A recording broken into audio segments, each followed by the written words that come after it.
Welcome everyone to Blacks in Cybersecurity's Village first talk of the day. And my name is Sydney. I'll be your MC for the entire day and also for this talk. I kind of just want to get the day started off with a joke, and then I'll introduce our first speaker, and then we're going to go ahead and get started. So, what did one slice of bread say to the other before the race? You're toast. All right, so with my first joke of the day out the way, I'll be introducing our first speaker.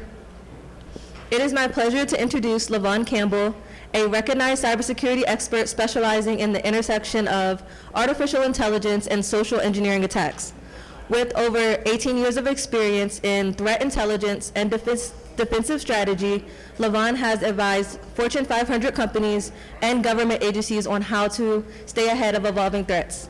Today, Levone will be sharing his talk titled Hooks and Hooks, How AI is Revolutionizing Both Phishing Attacks and Our Defenses. In this session, he will explore how AI is not only enabling attackers to scale phishing campaigns, but also aiming defenders with smarter and faster tools. Expect a fascinating look into the dual-edged nature of AI in cybersecurity. Please join me in welcoming Levone Campbell.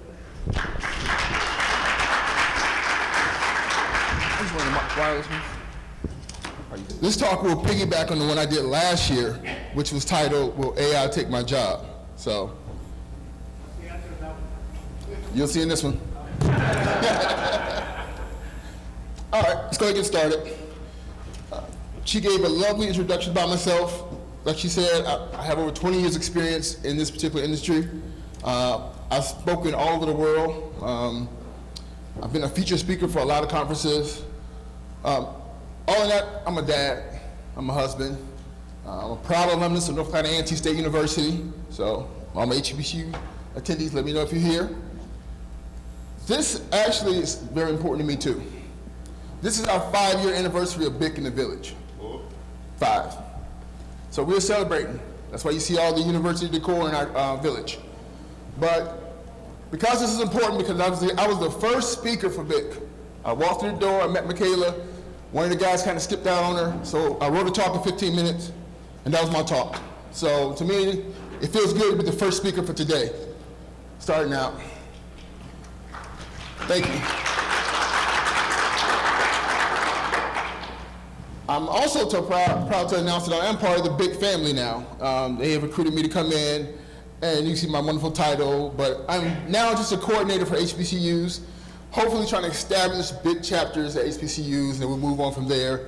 But I am so proud to be in that position and a part of this team, because it definitely makes a difference. So let's get to the meat of it. We're going to do a basic overview of what phishing has been in the digital era. We're going to talk about AI's dual role in aiding attackers, and as well as helping us being good defenders. And then we'll just basically explore the arms race right now between AI and then phishing and AI-powered defense, and where we are versus where the attackers are. So it's kind of like a scale we got to look at. So pretty much traditional phishing. We see email-based scams, the Nigerian-based scams. Then it gets into more modern phishing techniques. They're using Dropbox, they're using different trusted tools. Then you start seeing more targeted spear phishing. Rather than just blasting emails out to the entire company, they start going after big fishers, which is basically whaling. Now we got suspicion. Now you're getting fake text messages on the phone. Who got the toll roll text? Who fell for it? Got it. Then you have, people are doing, phishing with the voice, cloning, using legitimate emails. I've seen in our organization where they clone the president's email and go after the secretary, or go after some other executive. The last one, this has kind of become a big thing now, where business emails are being compromised.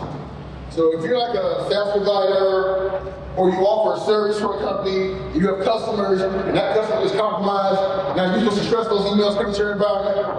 That's a big thing now.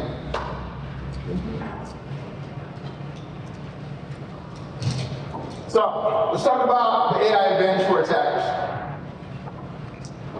This becomes a big problem. And I'll tell you why later on. We're putting so much information about ourselves out here in the world that these emails are getting more and more personalized. This one's kind of fun. Who's got a deepfake here before? Maybe one? This is kind of cool. Because if you really want to scare your CEO and get some more money out of him, create a deepfake with him. Tell the entire company we ain't going to next week. And show it to him. Yeah. But then of course, now with AI, things are getting more automated, more adaptive. So, you used to have to sit behind a computer, create a scan and send it out. Now it's just minutes. You continue to send it out over and over again. And it's adaptive, which means if you catch somebody that wants to go back and forth with you in a conversation on email, it can really pressure that person to do it. In some situations, I've seen people report emails after the fourth reply. So they've gotten pretty adaptive. So let's get back to that hyper-personalized. We used to go from spray and pray when people were targeting, email scams and phishing. But now it's a shift, right? Spear phishing is getting more and more targeted. Why? Because we put all this wonderful information out here. We all know AI is a collection of data. And the more data we put out there, the more they have. Not just, your Googles and your messengers, but mostly on social media. Mostly on LinkedIn. We talk way too much about ourselves. So, give you an example. I basically told ChatGPT, look at this guy's profile. I want you to highlight everything about this guy, me. So it went through and it scraped my profile. Gave me a beautiful listing about everything I've done. My education, my speaking path, the articles I've published. Okay. So I said, do something else. Turned around 2 minutes later and I told it to create an email for a CISO job opening. And I said, I want you to use my information to match that job. And it's got a beautiful email that I can send myself and put a link in to tell me to go and apply for the job. So, that's how easy. I did that entire process in like 3 minutes. So if you want to get personalized, you can take somebody's LinkedIn profile, you can take their Facebook, you can take Instagram. Point ChatGPT would say, scrape these profiles, tell me everything I need to know. Now you got the target. This is the part that gets me. We understand that. We put a lot of stuff out there. But we do way too much. You guys know what these are? The action figures. You saw all those social media people creating. We give out way too much information. If we start talking about our lives, I love coffee. I love playing chess. I'm a dork. Anyway, we put too much information out there. And when you're doing this with ChatGPT, now you have a more clear profile of who that person is. You can dig into the interests and likes. But when I saw this, I was like, oh my God, it's giving them more information. Also, with ChatGPT, there's tools for creating these flawless emails. No more misspellings, the grammar's perfect. Typically mistakes you look for when you're having scams and stuff like that coming from different countries. The English might be a little offset, it will be broken a little bit, but now with these language models, it's perfect. It's hard to distinguish now. So, one of my favorite quotes is someone asked ChatGPT to create a riddle explaining the phishing attack launched by ChatGPT.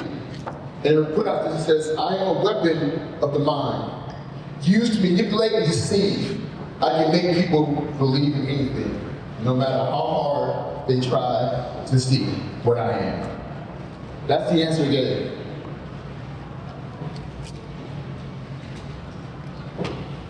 There was a study done by Hunt, and it basically said, can AI create a better phishing email than a human?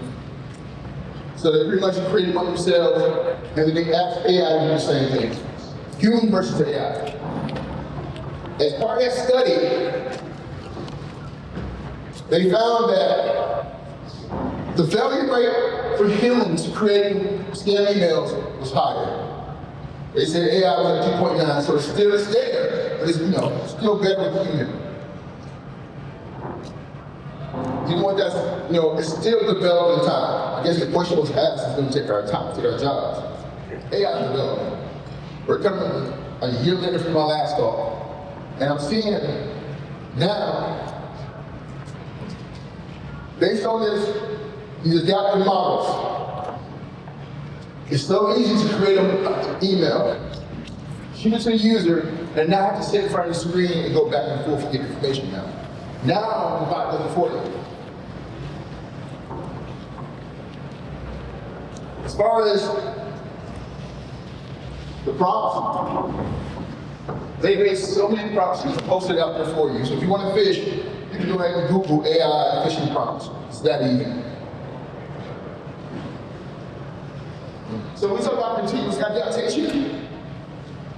Basically, I'm saying that now that these AI fishing models are getting more polymorphic, they're changing the way the wording is. They're trying to avoid detection. They can change the link. So if you send out 5 emails to one group, you turn around, change the email and the link, and send to another 5. You can do that real quick. So I guess the question is how are we keeping up with this kind of stuff? What is our history? What is the tool doing now to keep up with stuff? Because it's going to constantly get better and better. Yeah, as far as the deepfakes, I've had fun doing this because we've all seen the videos out there, and the first question we ask is it real? We're in a world now that we have to question what we see out there. And that goes back to the actual scenario where I said, if you want to shock your CEO, create a video with him, use his voice, tell the whole company they about to get bonuses, and then send it to them and say, you think it's real now? I'm a Jerry, so I was playing with technology and that's what people, so I created this one for my wife and sent it to her. I don't know if you can hear, you can try.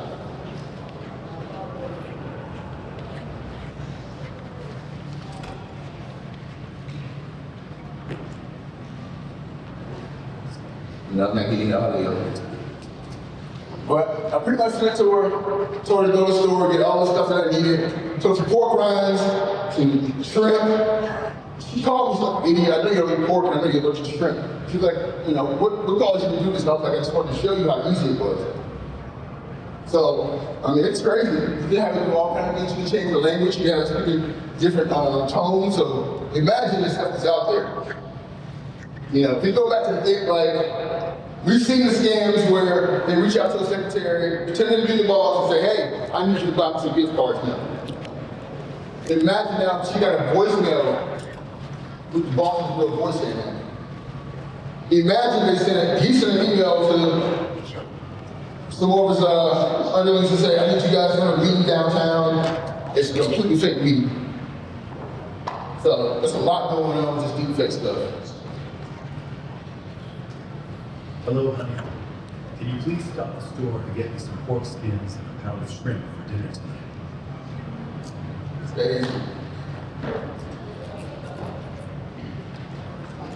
So what is AI's role in empowering defenders? What are we going to do? I sat here and talked to you about everything that's out there now, everything AI is doing in phishing. What are we doing as defenders? Well, let's talk about threat detection and prevention. What we have to kind of counter that is like anomaly-based detection, malware detection, phishing detection. And when we look into the incident response things, we've got automated playbooks, doing root cause analysis. Threat detection has gotten a little better. Threat intelligence has gotten better with AI. Remember, it's a collection of data. You can do better predictive threat modeling with AI. Actually, there is ways you can actually use ChatGPT to identify threats, to identify sources of IP, historical data about the IP, how often you see it. So what it's doing is kind of like, if you understand what you're doing, it's enhancing our human capabilities now to detect more phishing at a faster rate. But then we have to ask ourselves, why are traditional methods failing? Well, we go looking for, bad things in the payload. Sometimes you don't even see that. The way some of these emails are constructed, you have to go to 3 different layers to actually get to the payload. Some of our defenses will never do that. Then sometimes you look for some keywords that might stand out. Well, AI's gotten a little better at that. It doesn't give keywords anymore. We talked about the polymorphism, the changing of email, constantly changing the links, changing the word in the email, flip-flopping. We look for contextual clues, stuff like that. Speed of change. Traditional tools now will not see the speed of change in emails. So you have about 5 or 6 variants of official email in your environment with the same payload. So now AI is offering behavioral-based anomaly detection. It does machine learning models now, and it can do predictive threat modeling. Now, I don't want to get into too many tools. I don't want to talk about commercialized tools here, but I'll give you small examples of some stuff. Everybody knows what this is, app anyway. The problem with this is malware analysis is so generic. It tells you what might be bad. Well, truth be told, it might be, but depending on how your operations are at your job, everything may be bad in your environment. So, sometimes I see these tools and they get very vague. They may tell you this might be bad. But if you do not understand your own environment at work, and if everything is bad in your environment, this is a wash. Now, one particular email tool has a really good AI analysis. I'm not going to say the name up here, but it will actually break down the attack analysis, tell you the traffic of the link, not just in your environment, but worldwide. It talks about your machine learning, the confidence level, how high it is, and it also does an investigation on the sender. If there's any historical information about the sender. So this is an example of a good one, because it'll identify all the areas you would dig into to identify a phishing threat. So you can see now the adaptation of AI and some of our tools. Some of it's good, some of it sucks. But you have to understand, when it sucks, it may not be the tool. It may be the way you do business.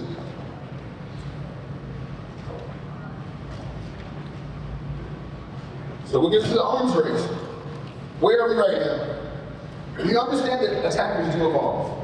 Well, we typically lose this race. They're ahead of us. But then we have to adapt. Then guess what? Attackers evolve even faster. We're in an industry where nothing remains the same. What we thought was a threat yesterday is a totally different threat tomorrow. And these people are constantly trying to figure out how to evade and get past our defenses. So they will evolve.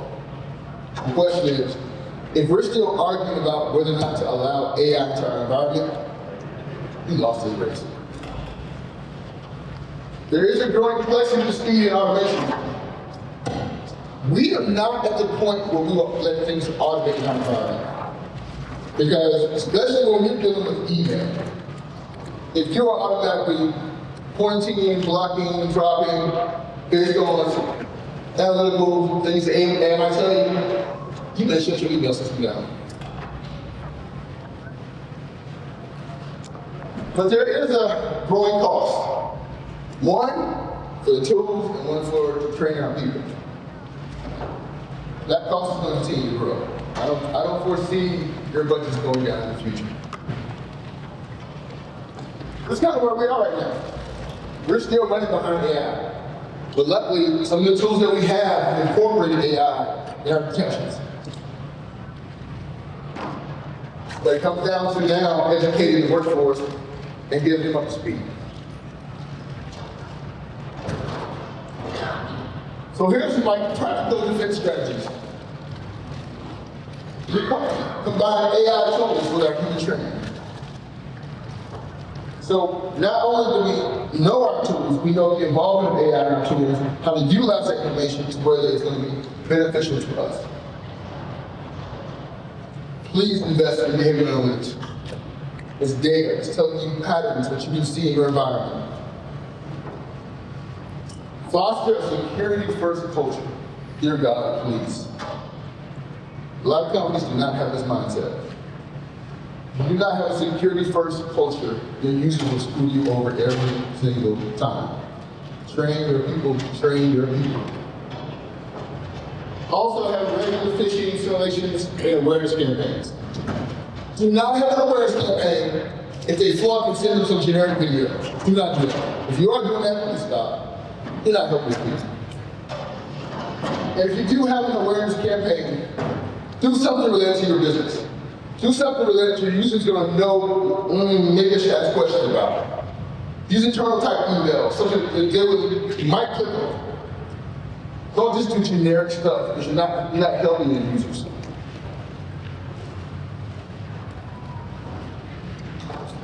So, key takeaways. AI will amplify both phishing and protection capabilities. Basically, it's only going to get worse in our attacks. It's only going to get more progressive and more sophisticated.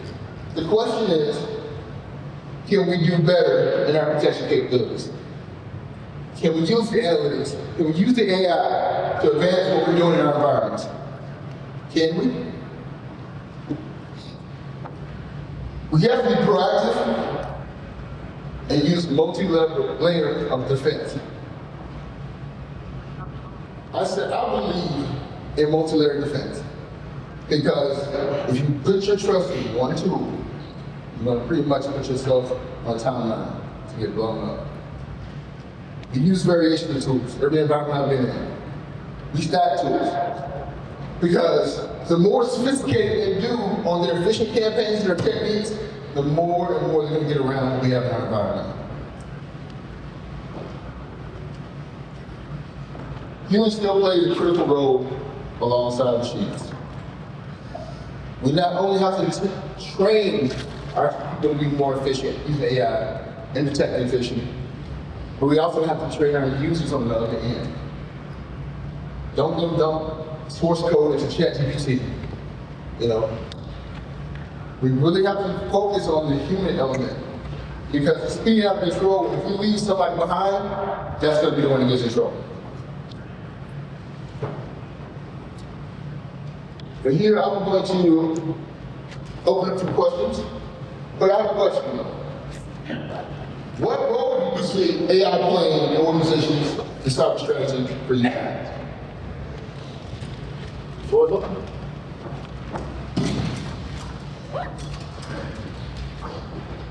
Yes, sir. Can you give some ideas about what's better than sending user to a video? Because I agree, and I can think of some stuff, but I mean, you got ideas I never thought about. You can send them to a video, but make sure that video is specifically for your environment, something you've created. Create your own content, speak to your organization. You can do teams. You can have a meeting on teams. You can organize it, different parts of the company. And the good thing about that is if you organize with different parts of the company, you can create different presentations for those people because they deal with different content, they different things. It shouldn't be a one-shot approach. You're really talking about customize it so they know this isn't just bullshit from a vendor, that Yep. this is really us and our organization, people in the company whose faces they recognize, talking about what's going on. Correct. That's correct. Makes a lot of sense. Yes, sir. So let's expand that a tiny bit. In our organization, we actually use AI to help combat phishing. Oh man, you want me on? Okay, this one's recorded now. All right. So in our organization, we do combat phishing with layers. So most people use Exchange. I'm not giving up much by telling anybody that. So EOP it removes about 38% of our messages with traditional defenses. Beyond that, we actually do have some other tools that have some AI capabilities. On average, we see about 2,400 campaigns, not messages, campaigns, come through that are removed by AI. So as we do that and we start to get into the training strategy, all right, here's the challenge. If you do traditional training with phishing awareness, and we do that, here's phishing awareness, not a campaign, and we give them education, then we use the phishing simulations to determine whether that training was successful or not. Well, once you stack all that and you do it right, the only things getting through are very sophisticated. So how do you train people for the sophistication of what's actually getting through? That is a great question. And that's where you have to come to more of a security as a priority type approach. And I tell my users to question everything. Question it. Do not be afraid to ask. Or if you get an email from your boss asking you to do something real crazy, pick up the phone and call him. Or email him. Did you send me something? Don't reply to the email because it might be the man-in-the-middle type attack. Break the communication line. Try another form of communication. Say, hey, is this legitimate? Especially if you are like a SaaS provider and you have customers or you're seeking customers and they're sending you in proposals. Wait a minute, I wasn't working with this guy for a month. All of a sudden you're getting a proposal from him, pick the phone up and call him. Break the chain, start a new email. Yes, sir? So all of the things you talked about seem to be primarily around organizations. I'm curious what you think for just regular humans, who get something in the email and don't have an organizational defense system behind them. So what are your thoughts on how they defend? I'm sorry, could you repeat that again? I was trying to catch you on mic. No. I'll just speak out. Yeah. So most of what we were discussing seems to be geared toward organization, layers in organizations. For regular people at home, what would be your thoughts? How are they going to defend themselves? There's no organizational structure to sort of support them. Email, or whatever. What can they do? That's a hard one because I propose, like people at home, that this is a hard discussion. There should be some kind of community awareness type of thing, where the government pays for it or even organizations will, donate and create like a awareness type of a thing. Typically, when I used to have awareness campaigns, I would tell people to bring in their personal computers, bring your kids in, so I can talk to you. Working for larger organizations, if I found an organization that was pwned, I would call and try to help them. Hey, So it's kind of hard when you get into the lower levels of people who are not sophisticated, don't have the tools, don't have the understanding, the education. Like my mother falls for scams all the time. I try, but it's just kind of, they go for the people who don't understand the most. That's sad. I think so. Like I said, my idea is to try to help. It's not practical. Any more questions? Real quick, how do you see AI contacting from like third parties? Or do you have strategy or are you working with multiple vendors and contractors? See, that's the part that goes back to say, when you're dealing with multiple parties and people emailing you, and you have to trust that that may be important business, that's when you really have to train your users to question things. I go back to the one I say, sometimes you'll have salespeople, and they're getting proposals, and they're sending out proposals. But then maybe you've dealt with that company in 2 years, but now they want to send you something back. But you remember, I was working with them, trying to get that account. Should I click on it? So you really have to just educate those type of people. And that goes back when I say you have different compartment training. If you have a department of salespeople, do a totally different training for them. Focus on the stuff that they deal with in their daily task. And then help them to understand you're probably gonna get some stuff. If you go put out your email address in a sales lead database, I guarantee you everything that comes back is gonna be bad. They are going after those sales leads. So it's just more digging into more refined focus of training on those people. Because third party, it's always gotten us in the past. Ask Target about it. Anybody else? Yes, sir. So I work primarily actually as a phishing tester. So I send phishing emails, and I think it's we're in a very interesting time because we have there's a lot of complexity that's being added, and when we do phishing simulations with organizations, we end up having to get bypassed, right? So we do a lot of, hey, can you bypass us? Because, hey, you've got a lot of protections that just stop our emails right at the front. And I think there's once we get into the human component, there's a lot of failure at that level. Like we see 50 to 60% click rates when we get to that level. And these are not like complex phishing emails. And I think there's a organizational thing that needs to happen where we talk to people about verifying the information that they're receiving in a way that is not just like, hey, you saw an email from Tina from marketing, because you don't know who Tina is, but we also include in the engagement, we could actually also include a phishing phone number, right? So like you need to call them directly from the corporate directory as opposed to any numbers that come in from a phishing email, because there's multi-layer attacks there that I think can be very, I mean, I've done them, they're very interesting, and they get a lot of interesting results. And so I think it's the human element that you're talking about is actually really important, and I think that's a message that doesn't get talked about a lot, about the adding human culture into a security mindset, because we've lived in a very safe world for a long time. And you put a solid point out there.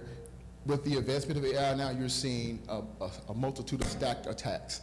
You'll see smishing, you'll see vishing, you'll see everything incorporated in one attack. So now you're chasing after different areas. Well, I got a text message, I just got an email, and somebody just called me on my phone. So it's getting good now. So thank you for everybody who asked a question and contributed to this conversation. And I appreciate all your feedback. I think we have to, get ready for the next talk. I just want to make a quick announcement, just a reminder, this is our 5-year anniversary. We've been going at this for 5 years. I'm very, very proud to be a part of this organization. Please go to the village, check out the new badge if you haven't seen it. It's the BiC. I love it. Some candy, some stickers, but I really want to say thank you for attending this talk. Hopefully it was insightful. I was able to provide you an idea of kind of where we are. Last but not least, these are my mentors. One of them is amongst you right now sitting. What's up, B? But also, I got another mentor in the back too, John Court, my man right here. These guys here have molded me into the security professional I am today. So I give them all my respect and my love. This guy right here, Paul Brager, a legend, a legend, a legend. Unfortunately, Paul passed away 4 years ago. So whenever I step on the stage, I honor the people that put me on the stage. And when I speak that we are more than a village, we are a family. And that's how I feel about BiC and everything we do in this industry. Thank you very much.